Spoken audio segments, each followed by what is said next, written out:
Next I want to do another brief test, and this is to see how your memory works during a period of learning. I'm going to read a list of words, and I want you to try to remember them. Welcome. This is the VO2 Lounge, episode 65, Why Alcohol Will Make You a Worse Athlete. Athletes, like most people, do drink alcohol. While sports clubs and organisations often ban or limit alcohol for their athletes, news reports still frequently cover incidences of alcohol-related misconduct involving athletes, like athletes at a bar, and there was English cricketers in recent history that got caught for it, just getting up to no good. But surveys show that some athletes get up to 5% of their daily energy from alcohol. But alcohol intake among athletes varies a lot, just like it does with the general population in general. Now, some athletes drink more than general population, while others drink less. This difference might be due to the specific sport, as alcohol consumption is more common in team sports like think rugby and cricket, where sometimes it's encouraged as part of the bonding process or stress relief around the season. Now, the negative effects of alcohol on the body are pretty well known. I don't think anyone's listening to this episode expecting me to say, oh, don't worry, you can have 10 units before you're, in your race week and expect for there to be no detrimental effect. Now, it can interfere with metabolism, brain function, heart health, body temperature regulation, and muscle function. However, less research is focused on how alcohol impacts exercise performance and the recovery process. Now, the aim of this episode is for you not to come away thinking you should be teetotal, or me suggesting that you can't drink alcohol at all. It was more an interesting topic for myself. I was just curious as to the specific details of the effects that can have on performance and how it impairs it, and the ways it hinders the recovery process at the cellular level after intense exercise. Because this is not suggesting that you go out on a massive bender. However, even at the small dose level, relative to some people's intake, maybe 1 or 2 pints or a glass of wine or whatever, post a big ride or a big training block or whatever it is, what the actual impacts are, so that both myself and you, the listener, can come away from this thinking, okay, how can I incorporate alcohol into my life if it is something I enjoy, and how do I incorporate it around training and allow it to hinder my athletic capabilities as little as possible. Now, alcohol negatively affects many parts of the body, of course. No one needs to tell you that. But there's a simplified breakdown of how it impacts key areas related to the physical performance and recovery. So the muscles, alcohol can impair muscle function. It affects calcium flow in muscle cells, which may reduce strength, but studies on humans haven't fully confirmed this. Drinking alcohol after exercise can increase levels of creatine kinase, a marker of muscle damage. While alcohol misuse often leads to muscle cramps and pain, the exact reasons for these effects aren't completely clear. Alcohol also has effects on hydration and overall body temperature as a result as well. Now, alcohol is a strong diuretic, meaning it makes you urinate more, which can lead to dehydration. That's why when you usually break the seal, as they say, and you start urinating more and you get this clear urine, it's just because the diuretic is forcing a lot of fluids out of you. Now, it blocks a hormone, ADH, that helps the body retain water, especially with drinks containing over 4% alcohol. Now, ADH is antidiuretic hormone. Alcohol also causes blood vessels to widen, increasing fluid loss and lowering body temperature. And this makes it harder to tolerate both hot and cold environments, reducing your ability to perform physical tasks. Now, it's just simply as you adapt to training and you get this increased plasma volume, which also can help with the heat, and it's one of the adaptations when you do heat adaptations or heat training. And essentially, alcohol is reversing that. As to what magnitude it's reversing it, I'm not 100% sure, but just know that this is going to have knock-on effects, and especially if it's a night before, and depending on how well you rehydrate, maybe several nights before, this could have a large impact on subsequent training sessions or on a race event. Now, alcohol is also a quick source of energy. You just think it's a fluid already, very easily passes through the system, and lots of sugars in it essentially. But it disrupts how your body handles sugar itself. High doses of alcohol can lower blood sugar levels by reducing glucose production in the liver, which can cause symptoms like weakness and fatigue. Now, after exercise, alcohol can interfere with the body's ability to store glycogen, which is obviously an energy source in your body, and reduces fatty acid levels needed for recovery. Now, maintaining glucose levels is essential for endurance and muscle repair after a workout. You think like a recovery shake that has both protein and some sugar content to aid in the recovery process. Now, after intense training or competitions, one of the main goals for athletes is to restore glycogen levels in their liver and muscles. Glycogen is a key energy source, and alcohol can affect how the body processes carbohydrates. Now, many studies, mainly from older animal research, have shown that even small amounts of alcohol can hinder glycogen production in the liver and the muscles, especially in oxidative or aerobic muscle fibers. So your type 1 muscle fibers. However, it seems that type 2 muscle fibers are less affected. Now, alcohol also seems to impair the liver's ability to release glucose, which is especially important during long, moderate exercise sessions when the body needs consistent energy sources. Now, you can see why this would all be very detrimental to an endurance athlete, whereas potentially a strength athlete less so from this kind of insight into the type 2 fibers. Now, a study by Burkhardt looked at how alcohol affects muscle glycogen recovery in humans after a long cycling session that depletes carbohydrate stores. Now, participants followed 3 different diets after the exercise.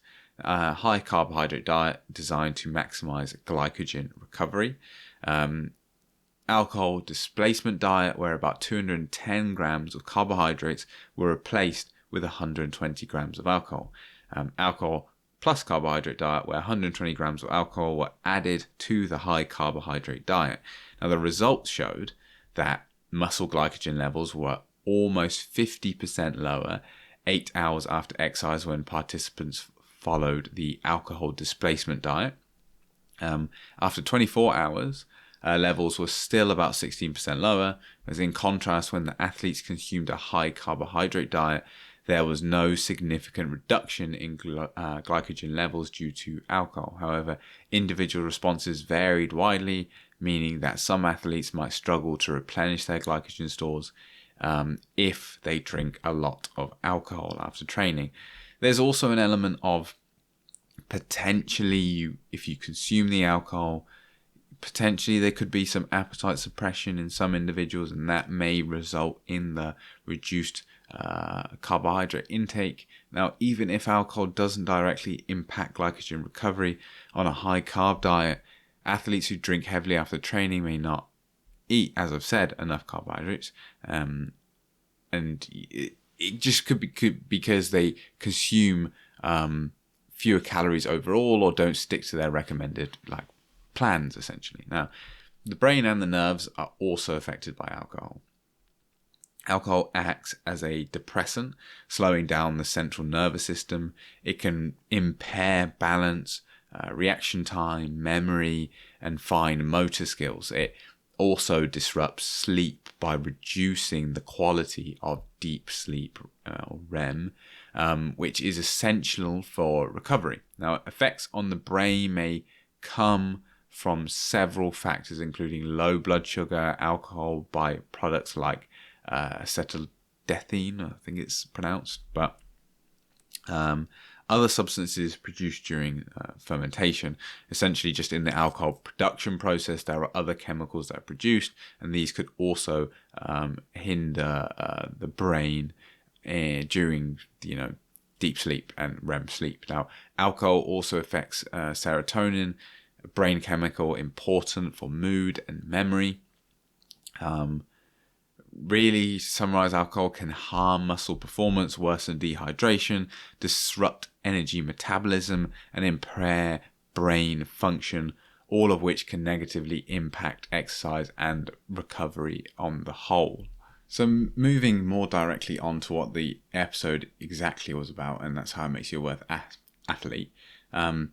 Given the complex ways alcohol affects the body, it's reasonable to expect that high blood alcohol levels during exercise would hurt performance. Surprisingly, there aren't many studies that explore this directly. There's probably some efficacy around doing it potentially, but to be honest, you utilize other drugs, maybe because of the fact that alcohol is already known to be detrimental, doing the studies of less interest, and who necessarily wants to know the results when it's partially so clear. Now, when it comes to aerobic performance or endurance, some early studies found no major impact of alcohol on moderate endurance activities, like a submaximal workout or a 5-mile treadmill run. However, other research clearly shows that alcohol can harm endurance performance. It seems that once blood alcohol levels reach a certain point, about 20 millimole per litre, aerobic performance starts to decline. Now, these effects likely increase with high alcohol doses, as you would expect. Now, when it comes to anaerobic performance, which is like a sprinting and just general all-out power efforts, despite the known negative effects of alcohol on muscles and the nervous system, most studies haven't found a clear link between alcohol and anaerobic performance, like sprints or strength exercises. Only one study showed that alcohol slightly worsened sprint performances, but the results were inconsistent. In the study, alcohol was consumed right before the sprint tests, so the findings are limited to the immediate effects of alcohol, not hangovers, essentially. More recent studies have been able to confirm these results, possibly because they measured strength with different methods that require less coordination, which alcohol might have impaired. Now, alcohol also has direct impact in your ability to recover from exercise, which is kind of the more important part of all this, because most people know they probably shouldn't consume it, like they say, for example, the night before or the day of. However, consuming it in and around a training program, post key workouts or post key events, is potentially less obvious as to the impacts it has on recovery. Now, most studies on alcohol and athletic recovery, or athlete recovery, have looked at muscle performance and blood markers of muscle damage, but the results tend to be quite mixed and don't show a clear connection between alcohol dosage and impaired muscle recovery. One common marker, creatine kinase, is used to measure muscle damage, but it can vary widely and may not be the best indicator of this muscle damage. Now, although chronic alcohol abuse is linked to muscle issues, drinking alcohol in short term doesn't seem to cause much additional muscle damage after exercise. Now, some researchers suggest that looking at inflammation markers like cytokines might be a better way to measure muscle stress, though it's unclear how alcohol affects these during or after intense exercise. Now, in terms of recovery, alcohol's impact on glycogen, the energy stored in muscles, like the sugar that's available, is modest. Now, drinking alcohol right after intense exercise, like cycling, can slow down the process of replenishing glycogen, but this effect doesn't seem to last beyond 24 hours. So, if you're in a stage race or you're planning on doing a hard effort the day after a session, then alcohol is not advised to be drunk, and it will impact the subsequent sessions or subsequent races. But for strength athletes, most exercise protein synthesis is key. Post-exercise protein synthesis is key to muscle repair and growth. Alcohol can reduce muscle protein synthesis, especially in large amounts or over time, by blocking certain pathways like mTOR that are crucial for building muscle. This also increases the proteins that are involved in muscle breakdown, but alcohol's main effect seems to be reducing muscle building rather than increasing muscle breakdown. More research is suggested to be needed to confirm these effects in humans, especially after resistance training, but you can assume there is going to be some level of blunting effect occurring if you are having alcohol post a session. Now, some studies, such as those by Barnes and Mundell, show that drinking moderate amounts of alcohol after strenuous exercise can make muscle strength losses worse. Now, their research found that alcohol consumption, 1 gram per kilogram of body weight, right after exercise led to bigger decreases in muscle strength 36 hours later. While these findings offer new insights, of course, in that case, you always need more studies. Now, really, a lot of it is confirming what you probably already suspect. It's more the mechanisms at which it's occurring, and clearly this glucose reuptake and potentially muscle protein synthesis, both problematic for both. Although here they are referenced towards endurance, you got to worry about glucose reuptake, and strength, you got to worry about muscle protein synthesis.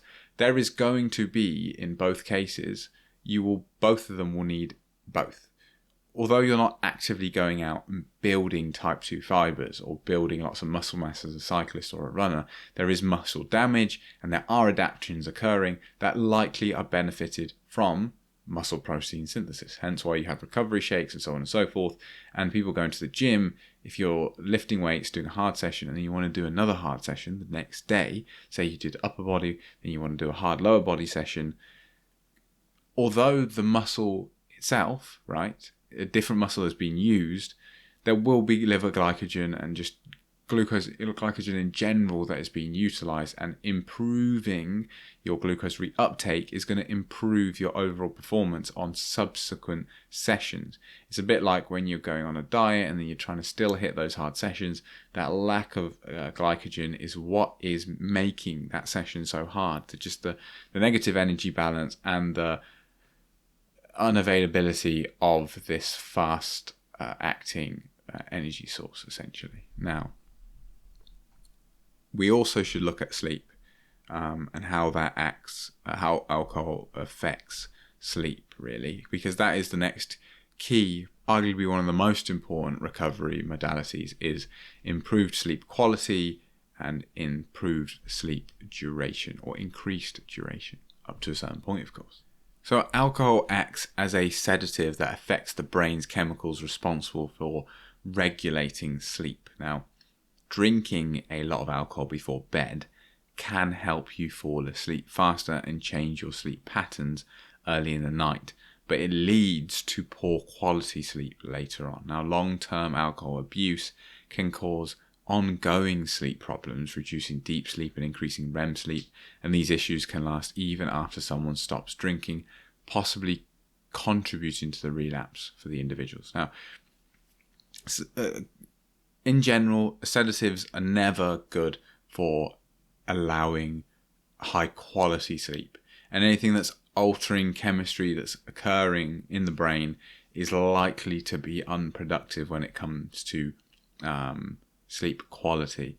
And so again, it kind of adds further to the care that is almost taken with its use. Obviously, it's something that you can get and it's not an illegal substance, but especially around key training periods, key training times, key race periods, it's something that really does need to be managed, because as to how early in the day you can consume it and it not affect sleep, I don't know.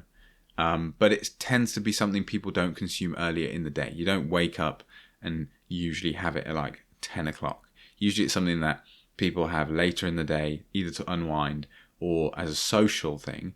And that's part of the whole conundrum with it, is it's such a social tool and prevalent in social environments that for some people it can be something that creeps into life more and more.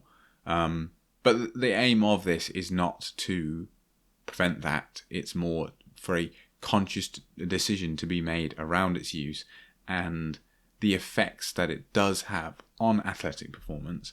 Now, in the process of looking at sleep, I uncovered just a plethora of information that was far too nuanced for this episode, and really warrants an episode of itself. I may tag it on as the next episode in line after this one, so there's kind of a succinct process kind of flow of why it makes you a bad athlete, and then specifically the effects it has on sleep, because it is really interesting in the level of nuance that sleep has in general, the process of sleep, the different stages, the different indicators for knowing when someone's in that level of sleep, and then how alcohol comes in and hijacks the whole situation and causes utter chaos. So we'll leave it at that.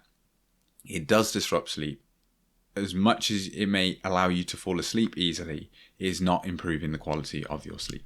Although it's not directly what people in sort of the higher end of sport, the people competing kind of thing, are necessarily interested in directly. It's more people who passively, or maybe are doing sport for health reasons, care about. But I thought adding a bit at the end of this on heart disease and general health risks would be valuable. Now, ischemic heart disease, or IHD, is common in wealthy countries, as is alcohol consumption. Now, many studies have explored how alcohol affects IHD, now specifically heart attacks or myocardial infarctions.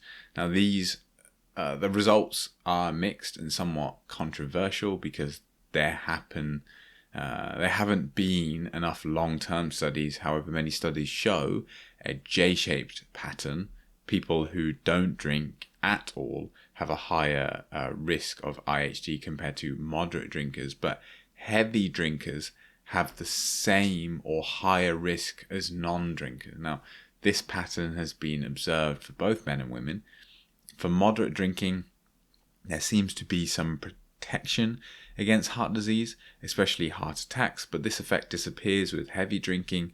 For instance, in men, drinking about 32 grams of alcohol a day seems to lower the risk of dying from heart disease, and women benefit from smaller amounts. The type of alcohol, wine, beer, or spirits doesn't seem to make much of a difference in these results. I always wonder whether it kind of points towards potentially habits of the individuals rather than the alcohol somehow providing a protective effect. Given the breadth of any alcohol seems to result in the same thing, given that alcohol itself is a poison to the body. Now, heavy drinking increases the risk of IHD and related problems. For example, people with alcohol use disorders who often drink heavily are at a higher risk of heart disease.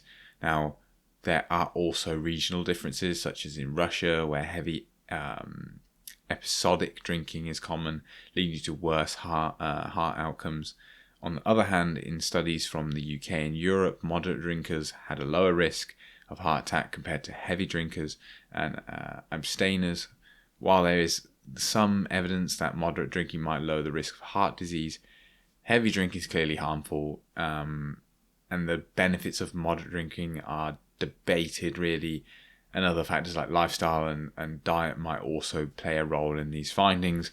You often get things like people discussing the tannins in red wine resulting in being somewhat protective or healthy, but really the overarching result is the fact that the alcohol itself, the chemical itself, is not good for the body, and the disruptions it can cause to sleep in particular, if you're having it habitually, those could compound and result in non-ideal or non-beneficial health outcomes in general, really.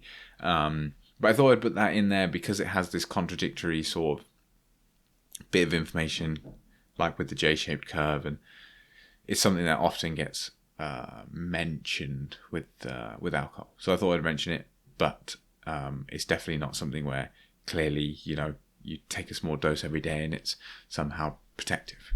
It was a quick episode. Really, in the research, a lot of it ended up being dominated by the effects on sleep. So I really do want to tag sleep on as a separate episode. I didn't want it to be clouded by any of the athletic performance effects. There was some information on the social nature of things, and clearly that's an ongoing thing where sometimes in some sports, especially team sports, it can be hard to detach the social benefits of drinking in general. However, the overall performance and health detriments, clearly for the high end of sport, clearly not beneficial. So what's your takeaway from all this? Feel free to share your opinions with me on Instagram, email, or at the VO2 Lounge Discord server. Links will all be down below. For more content like this, explore my previous works, and don't forget to follow or share the podcast with your friends, and never miss an episode. 5-star reviews are always welcome. Thank you for tuning in, and until next time, it's goodbye.